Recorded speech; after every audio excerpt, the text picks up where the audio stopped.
Bonjour tout le monde et bienvenue dans le décryptage de la rédaction, un décryptage qui vous est présenté par Florian Day et qui porte aujourd'hui sur l'actualité politique et notamment les tensions entre les deux principaux partis, le Kuomintang ou KMT et le DPP ou Parti démocrate progressiste, qui ont tous les deux tenu des grandes manifestations sur le boulevard Katagalan devant le palais présidentiel le dimanche dernier et le dimanche précédent.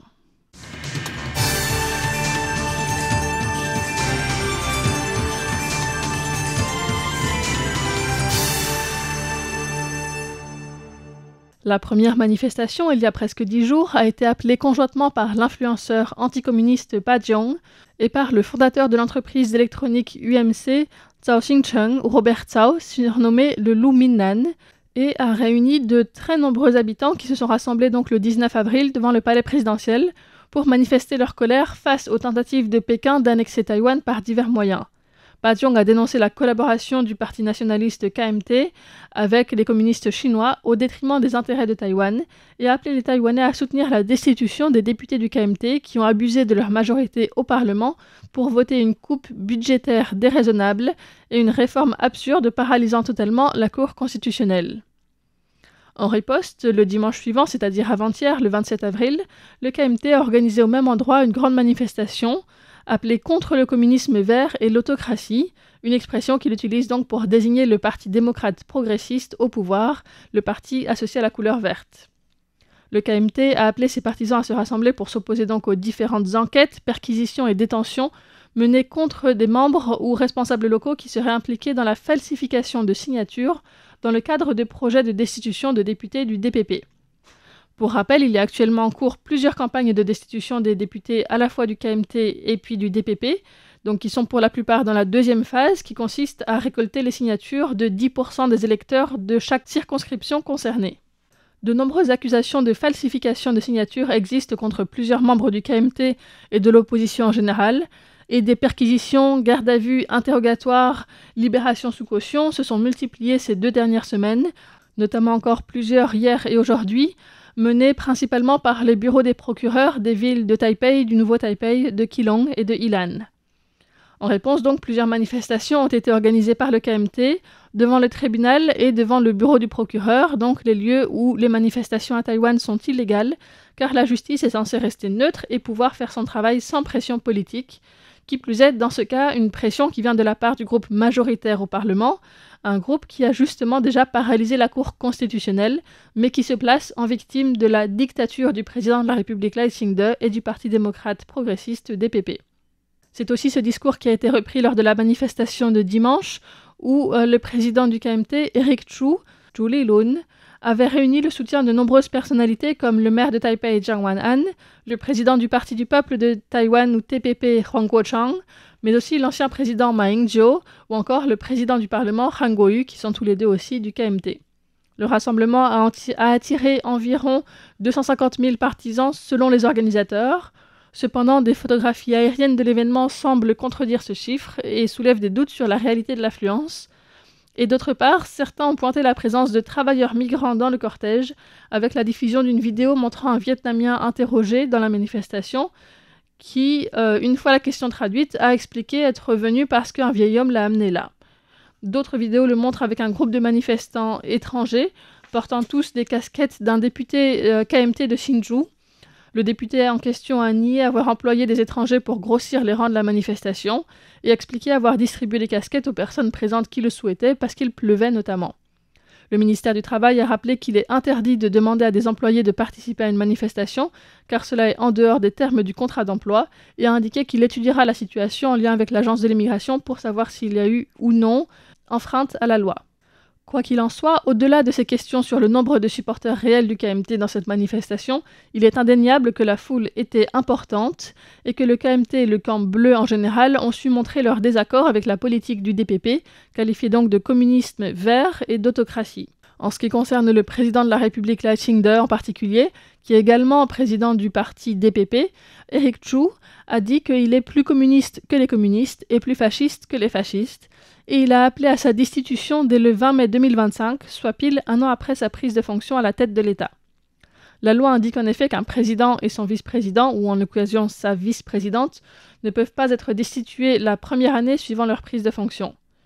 Ensuite, un quart des députés doivent porter la motion de censure qui doit être votée et obtenir l'approbation des 2/3 du Parlement, soit 76 députés pour être approuvée.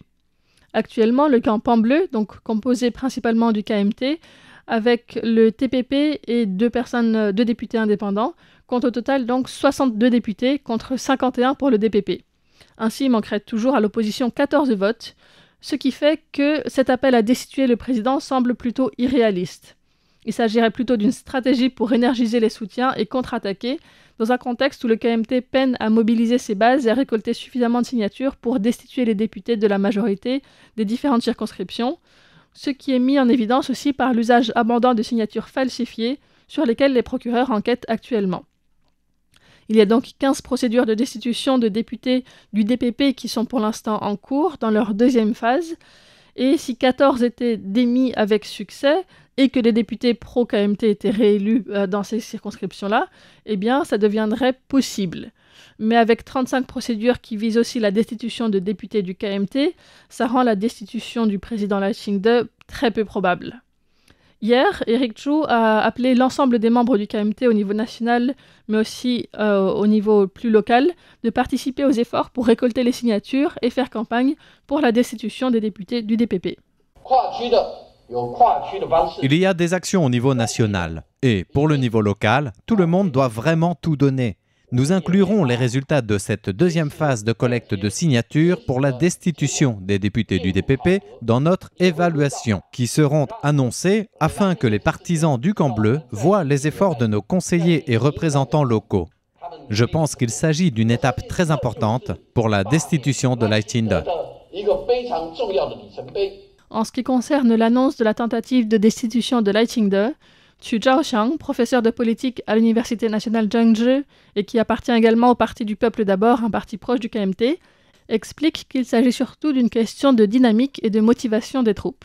Hier, la porte-parole de la présidence de la République, Han Ying, a réagi aux déclarations d'Eric Chu et à l'appel à destituer Lai Ching-te en rappelant que le KMT n'est pas innocent des crimes pour lesquels il se plaint d'être persécuté et que Lai Ching-te n'est ni responsable des campagnes de destitution qui sont menées par la population,